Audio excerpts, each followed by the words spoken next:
नमस्कार, आप देख रहे हैं जौनपुर टुडे। मैं हूं शुभम अग्रहरी। साथियों, बड़ी खबर है कि बॉलीवुड की पूर्व अभिनेत्री रही ममता कुलकर्णी जी को अब महामंडलेश्वर के पद से हटा दिया गया है। महामंडलेश्वर के पद से ही उन्हें नहीं हटाया गया है, बल्कि अब उन्हें किन्नर अखाड़े से ही बाहर कर दिया गया है। जैसा आप सभी को पता है कि अभी पिछले दिनों किन्नर अखाड़े की तरफ से आचार्य लक्ष्मी नारायण त्रिपाठी के द्वारा उनका पिंडदान कराया गया था और उन्हें महामंडलेश्वर पद की उपाधि दी गई थी। लेकिन अब खबर आ रही है कि किन्नर अखाड़े के द्वारा बड़ी कार्रवाई की गई है और बताया जा रहा है कि उन्हें महामंडलेश्वर के पद से हटा दिया गया है और साथ ही साथ उन्हें किन्नर अखाड़े से भी बाहर कर दिया गया है। इसके साथ ही साथ किन्नर अखाड़े के संस्थापक ऋषि अजय दास के द्वारा बताया गया कि किन्नर अखाड़े की तरफ से जिनके द्वारा इन्हें महामंडलेश्वर बनाया गया था, यानी कि आचार्य लक्ष्मी नारायण त्रिपाठी जी, उनको भी किन्नर अखाड़े से अब बाहर कर दिया गया है। ऋषि अजय दास का कहना है कि बॉलीवुड अभिनेत्री ममता कुलकर्णी महाकुंभ के दौरान किन्नर अखाड़े के आचार्य महामंडलेश्वर लक्ष्मी नारायण त्रिपाठी से मुलाकात किया था। उन्होंने किन्नर अखाड़े से संन्यास का दीक्षा लिया था।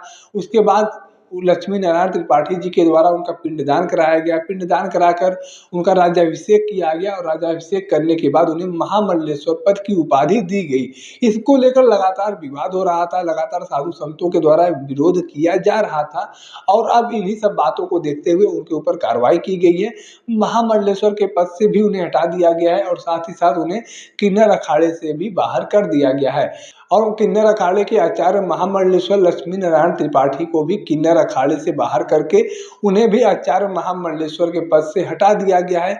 ऋषि अजय दास का कहना है कि अब किन्नर अखाड़े का पुनर्गठन किया जाएगा। किन्नर अखाड़े के आचार्य महामंडलेश्वर लक्ष्मी नारायण त्रिपाठी को अब हटा दिया गया है और कुछ अन्य लोगों को भी हटाए जाने की कवायद की जा रही है।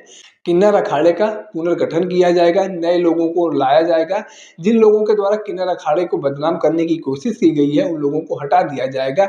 वहीं अगर ममता कुलकर्णी की बात किया जाए तो आपको बता दें कि 90 की दशक की सबसे जानी मानी हीरोइन ममता कुलकर्णी जी ने कई बॉलीवुड फिल्मों में काम किया है, कई आइटम सॉन्ग्स में भी काम किया है और इन तमाम चीज़ों को लेकर उनका विरोध हो रहा था। साथ ही साथ ममता कुलकर्णी जी के ऊपर दाऊद ग्रुप से भी जुड़ने का आरोप लगता है, ड्रग्स सिंडिकेट का आरोप लगता है। तमाम बातों को लेकर उनके ऊपर अलग अलग आरोप लगते रहते थे। तमाम बातों को लेकर अलग अलग लोगों के द्वारा यह सब आरोप लगाए गए थे और इन्हीं सब का नतीजा था कि उन्होंने बॉलीवुड फिल्म करना छोड़ दिया था। उसके बाद वह विदेश में रहने लगी थी, लेकिन अभी कुंभ शुरू होने से पहले वह विदेश से आई थी। उनके द्वारा कहा गया कि हम यहाँ पर बॉलीवुड फिल्मों में काम करने के लिए नहीं आए हैं, बॉलीवुड फिल्मों में काम नहीं करेंगे, बल्कि हम महाकुंभ के लिए आए हैं। हालांकि उनके द्वारा किसी प्रकार का कोई यह बात नहीं बताया गया था कि वह संन्यास लेना चाहती हैं, वह महामंडलेश्वर बनना चाहती हैं, किसी अखाड़े से जुड़ना चाहती हैं। इस तरह की बात भी उन्होंने नहीं बताया था। उन्होंने कहा था कि हम सिर्फ महाकुंभ के लिए आए हैं। उनके द्वारा सिर्फ इतना बताया गया था कि हम महाकुंभ के लिए आए हैं, बाकी कुछ चीज़ें नहीं बताई गई थी। और उसके बाद वह महाकुंभ में देखी भी गई। उस बाद में पता चला कि उन्होंने किन्नर अखाड़े से संन्यास का दीक्षा ले लिया है और धीरे धीरे अब फिर पता चला कि उन्हें किन्नर अखाड़े का महामंडलेश्वर बना दिया गया है। ये तमाम चीज़ें उनको लेकर चल रही थी।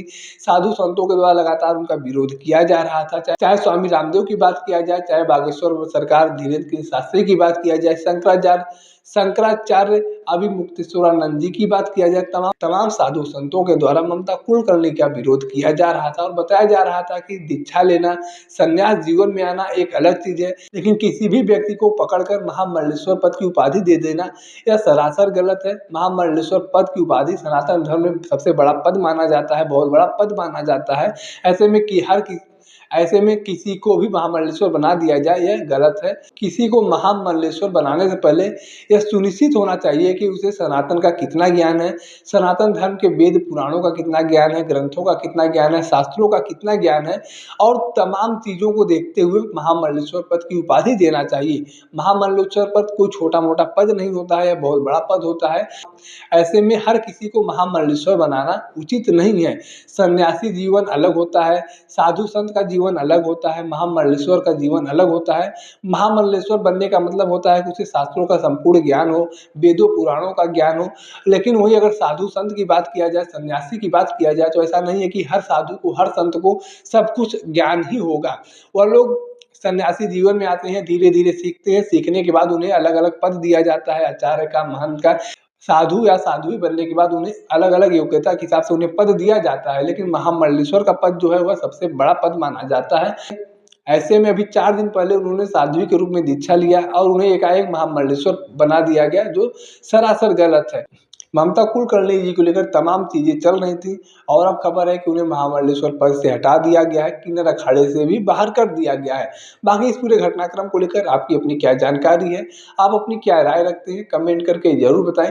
अगर आप वीडियो को फेसबुक पर देख रहे हैं तो पेज को फॉलो करें, यूट्यूब पर देख रहे हैं तो चैनल को सब्सक्राइब करना ना भूलें। साथ ही साथ आप हमारे चैनल को, हमारे पेज को इंस्टाग्राम और ट्विटर पर भी फॉलो कर सकते हैं। धन्यवाद।